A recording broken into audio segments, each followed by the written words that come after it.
Welcome to the Get Offset podcast. My name is Andrew, And I'm Emily. and today we are going to talk about Oh my money.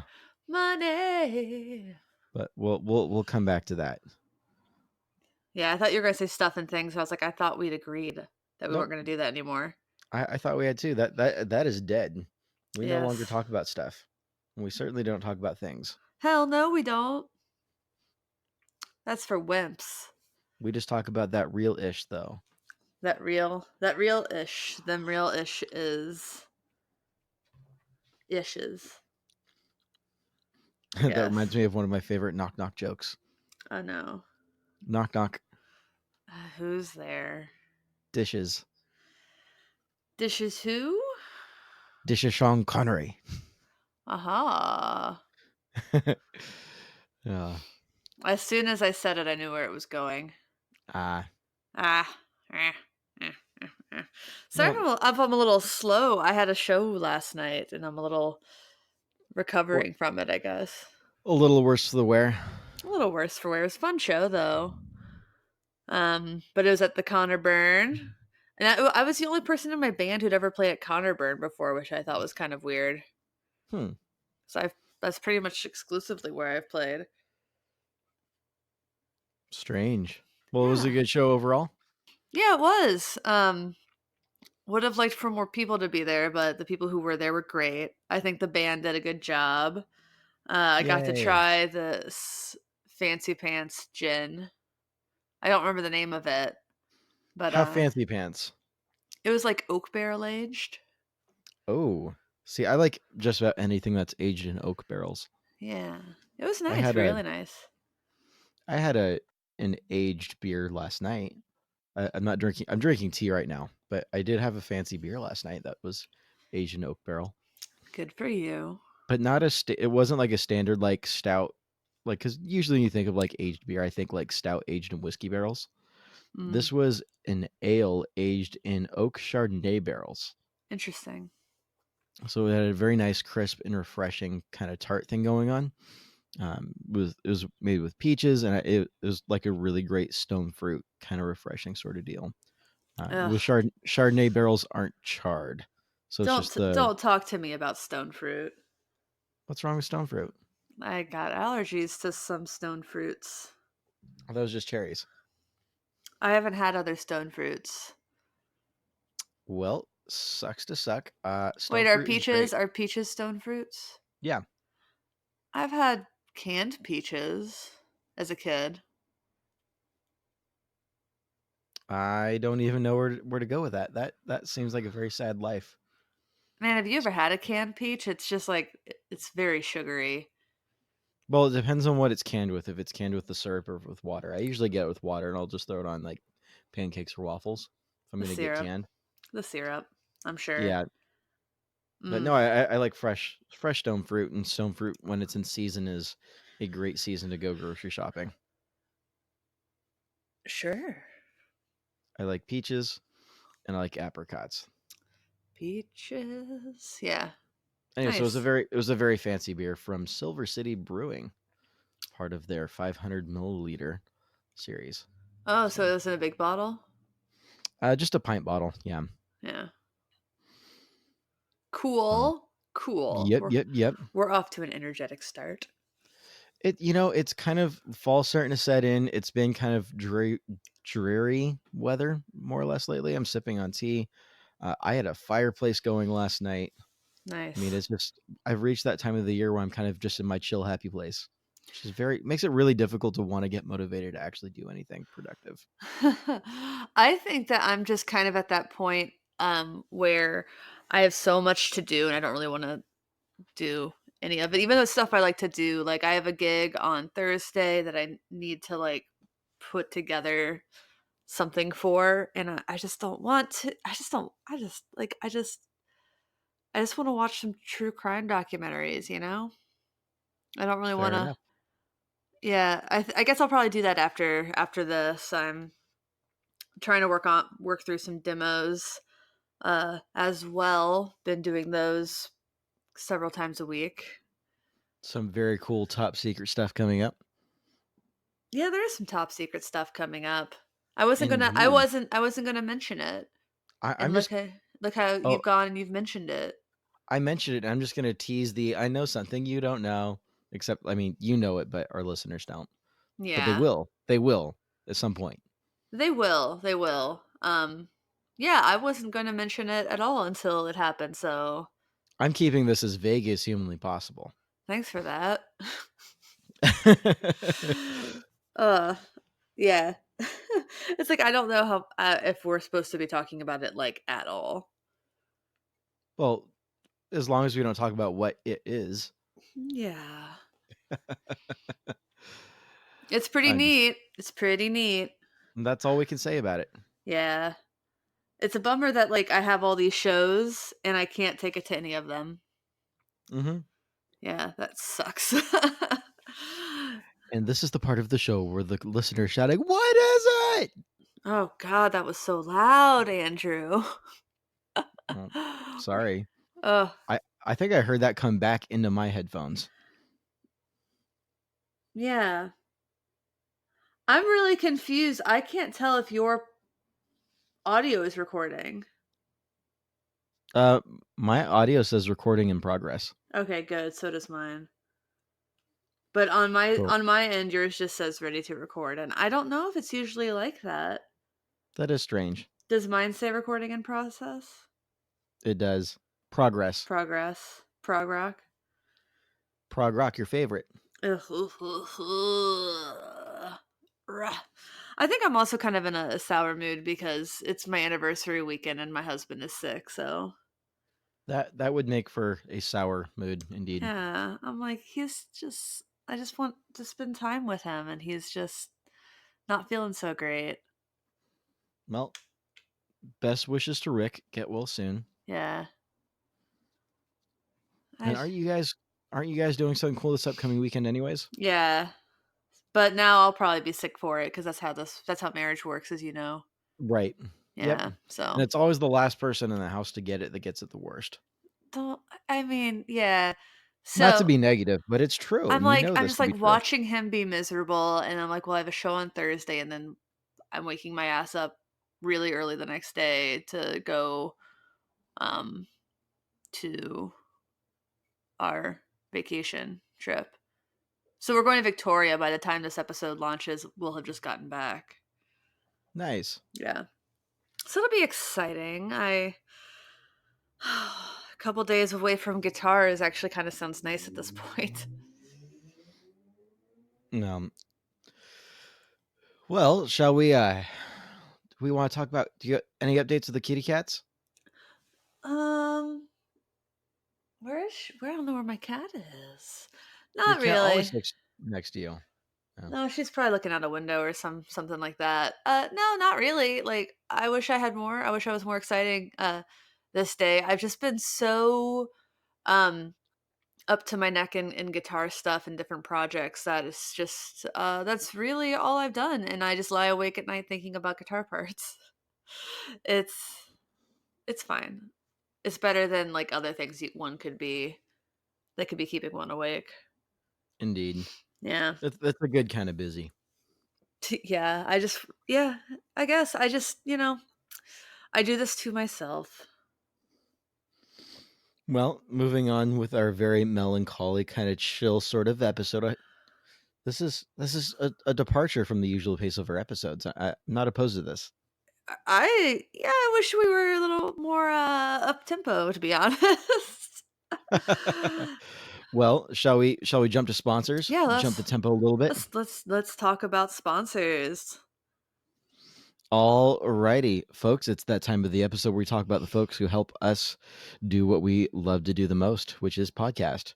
And first up, we've got Jennings Guitars. And oh boy, I cannot say enough good things. Jennings has been a sponsor of the show for a couple of months now, Basically and since the beginning, it's been almost like 10 months.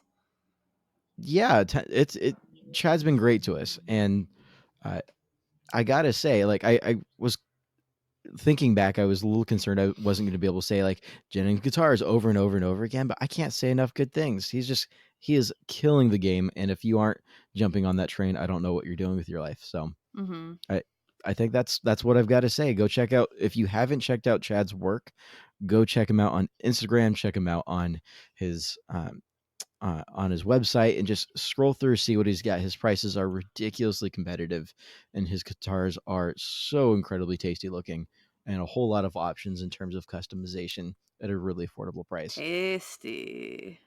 Super tasty. So tasty.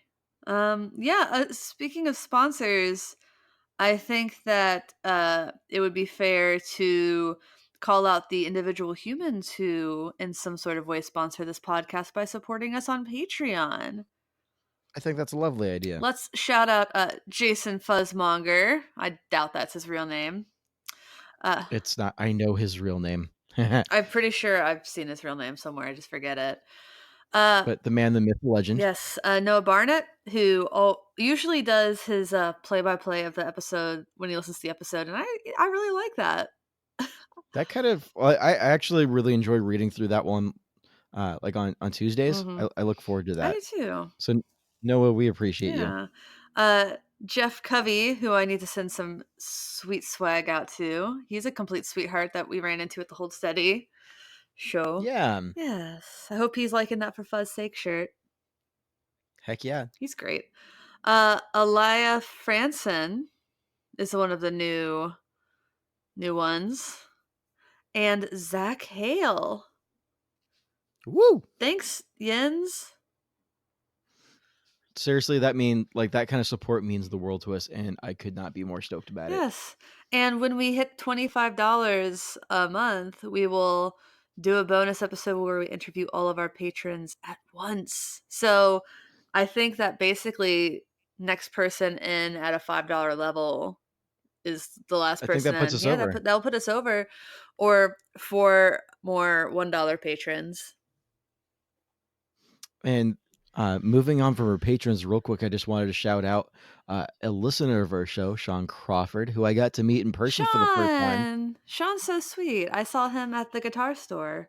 Nice. Yeah, I ran into Sean earlier this week, and it was a pleasant surprise. I didn't realize I was going to see him, and my goodness, is that dude the nicest, raddest dude I think I've ever met. So thanks for listening to the show, Sean. It's a pleasure, and I hope to run into you more often around Seattle.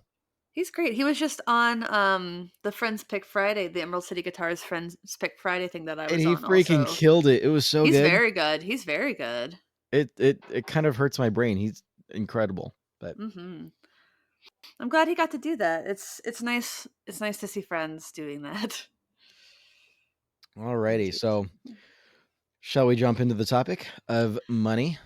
Yeah, and this topic kind of was sparked by conversations happening in our one of our private group chats. Indeed, we do have a podcast private group chat on Facebook. You thought those group chats went away? Well, we found a way. So life finds a way, as the saying goes. Ugh. Yes. Oh, don't do that. That Yes. man is an American treasure, and you know it. I love him. I just get really tired of people quoting that. So, um, yeah. So this topic came up a little bit, and that uh, gave me a little bit of a spark. My brain started running throughout the rest of the week, thinking about the whole topic in general, and I've got a whole lot of thoughts and a little bit of insight into the particular of money and in terms of retail and discounts and what that looks like. And I thought it'd be worth having a conversation about. Yeah, buying and selling practices, I think, is sort of uh the j- the high level description, I suppose. I don't know. But I think specifically what was happening in the chat was somebody was talking about uh people wanting discounts. And I think that was like on a private sale.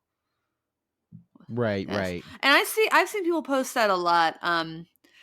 Just like somebody either truthfully or lying about, I think especially being part of a church or some sort of education, and they want whatever you're selling for a significant discount. Right, right. So that's part of it, and I think that's what I sparked know it. that's what sparked it. I think a few episodes ago we talked about the Seattle Gear Swap page and some of the buying and selling practices in terms of discounts there. That's more of like a private person to person kind of sale. I think this episode kind of digging into the more retail space, Yes. and we've all I we've all been in a guitar shop. We've all had that experience where we've gone to go buy something, or it's like, well, do I have to pay full price for this, or like, what's the deal, and should I this, that, and the other thing. For those of us who have worked retail, so I've worked at a couple different guitar shops over the years, and I've got a whole lot of experience with people just straight up asking for discounts or and different variances on Mhm. that. And so I've got a whole lot of thoughts that I'd like to Yeah. share.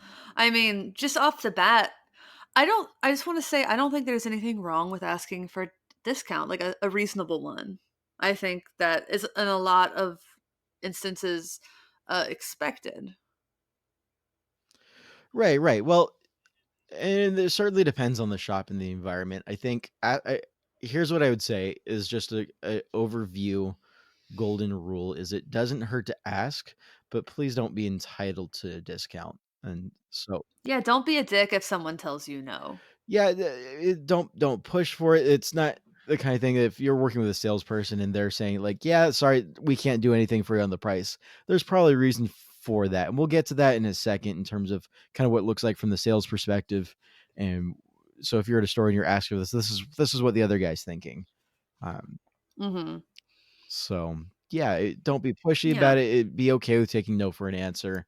Don't act entitled to it. And so that said, discounts, they do exist. They are out there. And I feel like tons of stores I know, like, a local store has basically a list of that their employees have access to that says, like, how low can you go on this product? Like, if somebody wants to haggle or negotiate, it sort of has their almost, like, secret price. Like, when I go into a store, sometimes, especially if it's something that's used, especially if it's something that's been on the wall for a while, I'll ask, like, "Hey, is this price the best that we can do?" And I get about 50-50 on that. And it's yeah, I've gotten a couple guitars like that. I got the tenor guitar, my Astro Jet tenor guitar by Eastwood that way. It was, brand new. It hadn't even been there that long, but I just asked. I'm like, "Is this the best that we can do?" And they're like, "Oh, yeah, how about $100 off or whatever?" I'm like, "Yeah, I'm very glad. And I'm glad I asked." And they were fine with it, obviously. They could have said no if they weren't. So that's right. that's Well, my that's what I do if you want to steal my trick. feel free to steal Emily's trick. That's a courteous way of saying, just a courteous way of saying it. And that said, what you brought up there is points us to a distinction. There's used gear and there's new gear. Now with new gear, the shop is receiving this either from a distributor or from the manufacturer itself. And there's this thing in the industry called map pricing. Emily, do you know what map stands for? Minimum advertised pricing, That right? is correct. I've also Max or is it it's yeah, minimum, it's yeah. minimum advertised price. I've also heard of it described as manufacturer's asking price. That's not the actual what the acronym officially stands for, but it's another way to think of it. Basically, it's the manufacturer says, "Hey, we think our product is worth a certain amount. This is how we want it to be represented to the consumer. Please don't list it as anything lower than this." And some retailers are better than others about respecting that. And I think when we get into this conversation, I think that's an important thing to be aware of, that manufacturers do care about how much their product is selling for. It's not just about them getting their cut of like their 60% cut of the price or whatever. So like if so let's put it this way. If the item is at map price at $200, let's say the manufacturer gets 140 bucks out of it. So they're 60%. And then the rest of it is margin. Now you would think that it'd be totally acceptable for a retailer to play with that margin a whole bunch. But that and it wouldn't theoretically matter to the manufacturer. But if a retailer's constantly dropping stuff under that map pricing, that can undercut what that manufacturer can ask other retailers to try and sell it for. For instance, Mhm. and I'm not saying Yeah. that the I'm not trying to undercut the idea of ever being asked for a discount, but this is a dynamic that is in play in the back end of things. I think it's useful for us as consumers to be aware of. I think that what you need to take into account though when you say that, because I think that you understandably get defensive about brands, which I think is fine. I don't have a problem with that. I think it's good to want to defend the brands that you love. But the keyword in math is advertised. Right, right, So if you're going in and you're like asking for, 10% off, they're not advertising that price. right. So there's not really an issue there. It's just it really is you can't that's why earthquaker pedals are the same price across the board. You're not going to get a better advertised price from Sweetwater versus Guitar Center versus your mom and pop. For the most part, and we'll talk about how retailers like to skirt that rule in a bit. But Right. yeah, and I agree with you there. I think that's a completely fair point, and retailers knowingly kind of screwing with the margins. I mean, that's at the end of the day, they're the ones that take the price hit on that. It's not ultimately messing with the margins for the manufacturer. Mhm. So But for some of them, they like, uh, you wanna compete with price for your products wherever you can, truly, so, yeah, yeah, so that's one way that in a lot of industries, people or companies try to make a difference for things that aren't, like, super duper regulated like that, like, "Oh, Rice Krispies are cheaper at the Fred Meyer than they are the QFC." right, and I think that's fair. So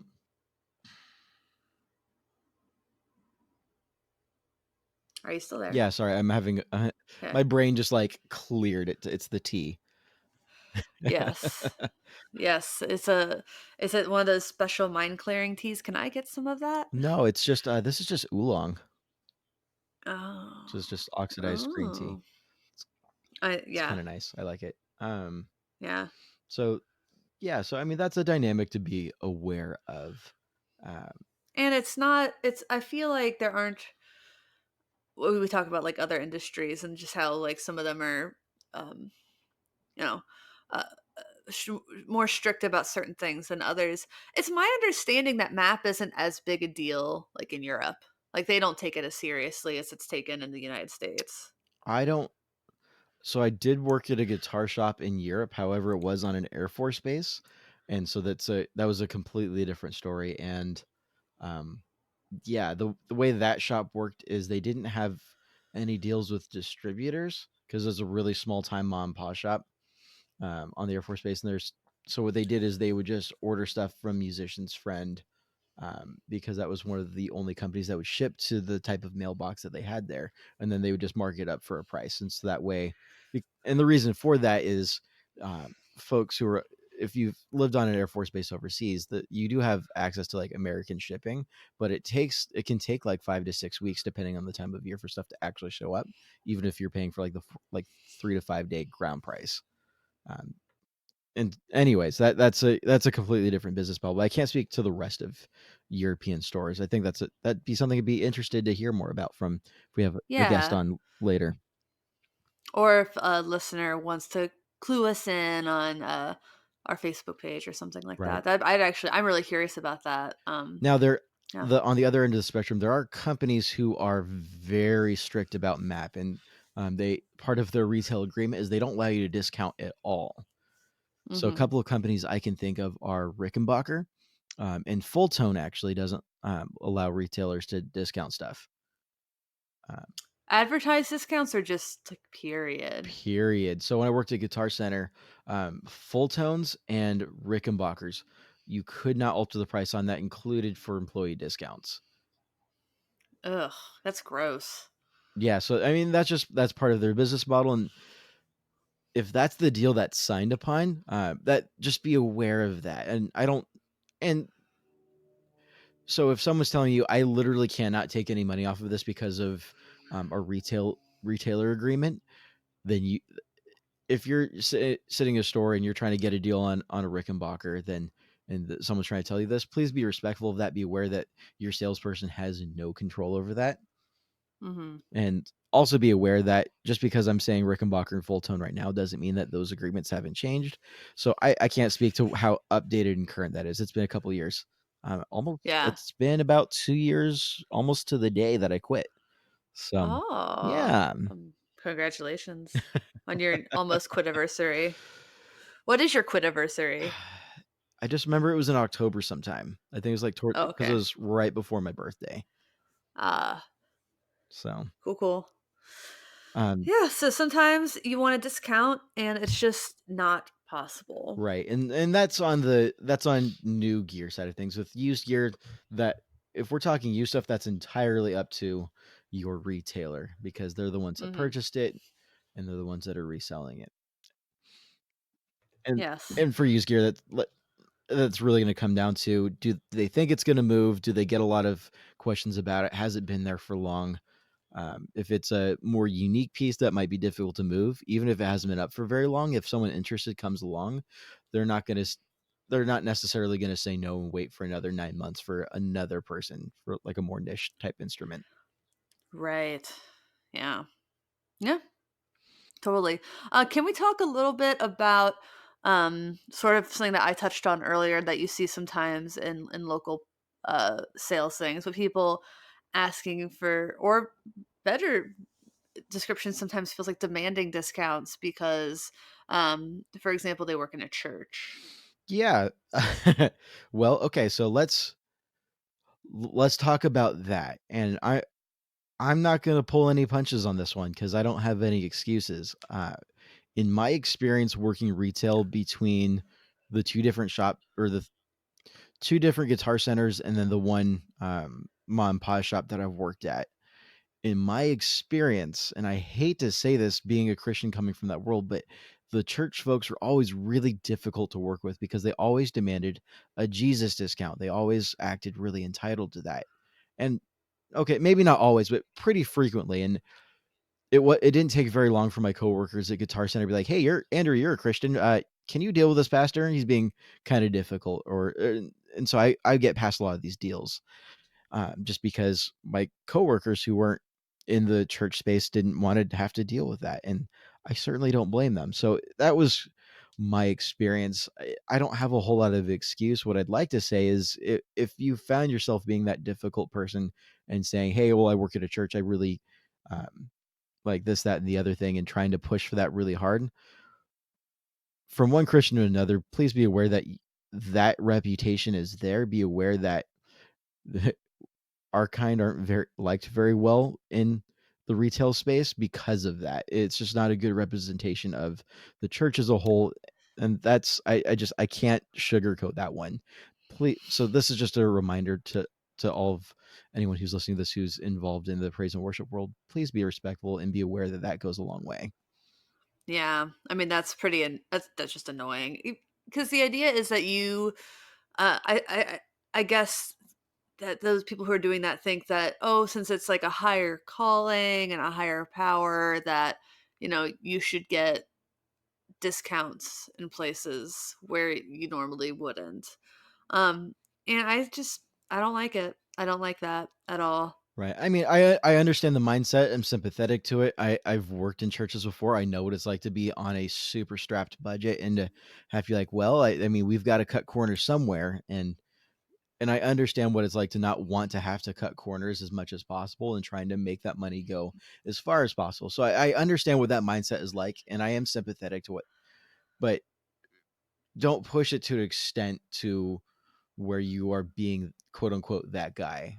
I had folks from one particular story is, I had it. He was the pastor's son of this church, and he told me that so and so from this other Guitar Center location had promised them a certain price on, it was a Nord Stage 2. And I'm looking at this Mhm. thinking, I don't see how someone promised you 40 or 45, like nearly half off of a $4,000 keyboard. Like, what the heck? No. And so I called the other store, and it turned out that no one at that store, even went by that name. Like, the dude was just Huh. completely making it up, and I'm just here like, "Hey, buddy, like, I don't know what to tell you, but No one at that store goes by this name. Are you Huh. sure that was the right store? Like, what? I'm not sure. I can't give you this discount. I don't believe you." And I mean, they just went off on me. They wanted to speak to my manager and this, that, and they just kind of sat there and argued. And the manager like caved and said, like, "Okay, well, can give you like 20% off." I think that's more or less how it went down. But they left, and Jeez. everybody's like, "Well, screw them." Like, like what God do they work for again? It's just like it was not a good look. Yeah. Like, I don't think you wanna be associated with that behavior. And like I get it, like that Yeah. even that 20% off that saved that's a when we're talking 5 grand, that's a pretty significant chunk of money. Oh, It's like yeah, $1,000. absolutely. But Yeah. but to what end? Like what are you ultimately trying to accomplish and what is your collateral worth? And me from the perspective of being a Christian, having been involved with a lot of churches who run strapped budgets, that just isn't worth it. Well, if you can't afford the Nord, maybe you should get something else. Yes. And you got to play with your priorities. And if you're having a hard time sorting out how to best build out your sound system, and if you're a youth pastor at a smaller church and you've got a really limited budget and you're not sure how to best distribute what little money you have to get the most out of it, that's what your salespeople are there for. If you show up to a shop and you say, "Hey, this is what I'm looking at," um, and you can work with someone to try and narrow down where your money will work best, I Mhm. actually really liked working with those customers, and I can't say that for every salesperson, but I really appreciated that because for me as a sales guy, that meant that they valued my opinion, my input, and we got to work Mhm. together and collaborate to kind of make them happy. And those are the kind of sales deals where I felt really gratified at the end of it. Like I could go home and be like, yeah, like I helped someone today. Yeah. Like those really That's rare like nice. retail moments where you didn't feel like you were subhuman. Yeah. Aw. We've anyone who's worked retail, you know exactly what that's like. It hurts. I've never worked retail, but I have sold airbrush tattoos at theme parks. Yep. That was pretty awful. Yeah. So I had to touch strangers. That was sweaty strangers. gross. Ugh. Yeah. I Yeah. I've had to put microphone like help people like get microphones like up through their not like in a weird way, but like Sweaty shirts, sweaty yeah. shirts and like reaching up someone's back like like a skin tight shirt to help feed a lav mic up through there and ugh, super Yeah, gross. no. Pretty Um gross, yeah. like walking like leave as soon as I'm done with that, walk to the nearest bathroom and just scrub like all the way up to my elbow. Aw. Yeah, Um it's pretty nasty. Other people's sweat is pretty nasty. Anyways, so that's my long spiel short. I know I'm not the only one that feels that way about the quote unquote church folks, um, who I mean, I could talk about just, like, from the music business perspective of, the Christian music industry, but that's a different can yeah, of worms. yeah, and I don't like making blanket statements. I don't like trashing another people. Um, I'm framing this all around. This is my perspective, and I know this. I'm not the only one who's worked in sales who has had this experience with folks. I can Oh, say no, honestly it's that there was it's it's a whole exceptions. There are thing. several churches that I got to work with that I really enjoyed working with, and had a really great buy sell relationship with helping them get what they needed. So I'm not saying this goes is a universal thing, but I can say pretty frequently I get deals passed to me because my coworkers just didn't want to deal with these folks, and that Yeah. just that sucks for me from the Mhm. perspective I'm at, wanting to see people represent Christianity well. So. Yes. Yes. Um, Moving on a little bit more, one of the last things that I wanted to talk about is from the consumer perspective, something just to keep an eye out for. So we talked about MAP a little bit before earlier, and how sometimes retailers like aren't supposed to advertise anything lower than that. But there are exceptions. One of them being like B stock or like floor model. So if like at Guitar Center, if something's been out on the floor, it's kind of dinged up, chances are decent they can give you a discount, or they'll if they can't offered to ship it to you. Um, I mean, a lot of mom and pop shops will do that. Like if it's dinged up, you can probably get like 10% off of it or something. Um, that's a pretty normal and expected thing to see, like kind of scratch and dent stuff go up. I mean, scratch and dent is what your musician's friend puts it up as, I think. Actually, my first electric guitar I bought scratch and dent. Oh, really? Yeah, it was my thin line telly, the modern player. Mhm. I got that for It was at the time it was selling for 450. I think they've raised Mhm. their prices since then, and I think I got it for 370 because someone had bought it and Nice. returned it and had a small scratch on the back. It was like a huge, Ah, like nearly $100 off. I'm like, for a that's small awesome. scratch, yeah, I'll take that. Yeah, Uh, nice. I actually, yeah, I remember I woke up one morning, was headed to school, and my dad had known I was looking at that. I was saving up all my money in high school to pay for this guitar, and he saw that one had popped up in the scratch and dent for a huge chunk off, and he's like, "Well, I know that you're not quite the full retail amount saved up in your bank account, but I know you've got this much, and I saw that it's Mhm. available. Why don't we go ahead and pull the trigger?" Nice. So shout out to Dad for helping me score a deal on my first guitar. Cool, cool. Anyways, all of that said, some retailers, and I'm not going to name names, but this is just something to be aware of. But some retailers like to abuse this practice. And the first time I didn't realize this is a thing until I ordered I remember ordering a D&M drive, which I regret selling. I needed, Oh. yeah, I sold it to get a King of Tone, and whereas I like my King of Tone, and it was certainly a really great deal on my end of things. I honestly really enjoyed the D&M drive, and I'm not sure if I had the two side by side, which one I'd rather have on a board. Um, Flip it. Flip it, flip it, flip it. no, I can't flip my King of Tone. It was part of the deal of who sold it to me at a reasonable price. Um, Sell it at a reasonable price. Sell it at a reasonable price. um, anyway, so I ordered it, and there's all the used prices. The cheapest one I could find on Reverb was a B stock, or so it was listed as a floor model. I'm like, you know what? I don't care if it's kind of beat up as long as it works. I'll save like the 50 or $60 or whatever it was. So I ordered it, and when it came in the mail, I opened up the box, and the box was unopened. And I was like looking at Mhm. this, I'm like, well, okay, where's the damage? Or maybe they just like glued it back shut. I don't know. And I just like opened it up, and there's not a scratch on this thing. It was clearly never had been out of the box before. I was really confused. So I started asking her, like, hey, should I return this, or did they send me the wrong one? Like, I feel bad, like I got a really good deal out of this by accident. And I didn't realize at the time, but the retailer is known for doing this, where they undercut map by listing something as quote unquote B stock, or B stock, or floor model, but it's really not. It's just it's just what they have in stock, and that's how they move items Mhm. faster. Um, Yeah. and chances are, if you've had that experience before, probably know which retailer I'm talking about. There are a handful of retailers that do that. So just when you're cruising reverb.com, or is usually where you see this, just be aware of that. And if you want to take advantage of that, that's your prerogative. But as we talked about before, that asking price is there for a reason, and I personally feel strange about going back and doing that again, Yeah. because I know that that's undercutting Robert Keeley. I mean, that what value that is out in the market, Mm. and so that kind of, I don't want to contribute to that. And maybe I'm the only one. Maybe not everybody feels strongly about that, but I just feel weird about knowing that retailers got found a loophole that they're working with. I mean, I don't feel like one, there's other than knowing that that seller has the propensity of doing that, you don't know. You don't I mean, until you get it. And then Right. what are you gonna do? Like it's that kind of thing where you're not knowingly taking advantage of a thing. Right. It just happens to be that way.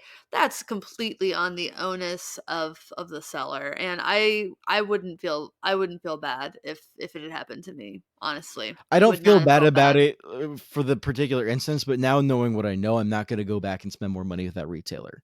And I know if I were to ever be, if I were somehow to own a company that was distributing to retailers, I would be very hesitant to send my product to this retailer. Well, these companies surely know that this company is doing that, like, And that may be the case. surely. Maybe I'm just being overly sensitive about this. It strikes me the wrong way. It doesn't feel right, and I'm not likely to spend my money that way again. Mhm. Yeah. I don't know. But you and I have different opinions on, I think, like, if you can afford it, should you not ask for a discount We do have different also. opinions on that. Yeah. I think you know what? Just ask. And I, because even if you can afford it, I just feel like a lot of the people who, um, can't afford it, yeah, you can afford the pedal for 200 bucks, but if you can get it for 180, that's a lot better. Like, you could use that 20 bucks in some other way. Like, I I like to support the builders I like to support. I also like to save money where I can. And yeah, that's kind of just that's it. It's that simple. And I don't feel bad about it because the worst thing that could happen is someone could tell me no to the discount and I'm probably going to buy it anyway. Yeah, and that's fair, and that's your opinion. I tend to lean in the direction of if it's a $200 pedal and if I'm buying it brand new and I know I could kind of push for that discount, I'm personally inclined to just pay the full 200 bucks knowing that that's going to kind of feel like a worker is worth their wages kind of a thing, and I don't Mhm. know. And that's just kind of what I tend to lean towards. If I can afford to pay for the whole price, I'm going to. Mhm. Um, it's almost kinda how I feel about, like, tipping in a restaurant, is I tend to r tip well, or, like, tip reasonably. I don't like to tip really low. I feel weird That's about that. that's that's I know different. it's different, but it's just kind of That's not even the same level.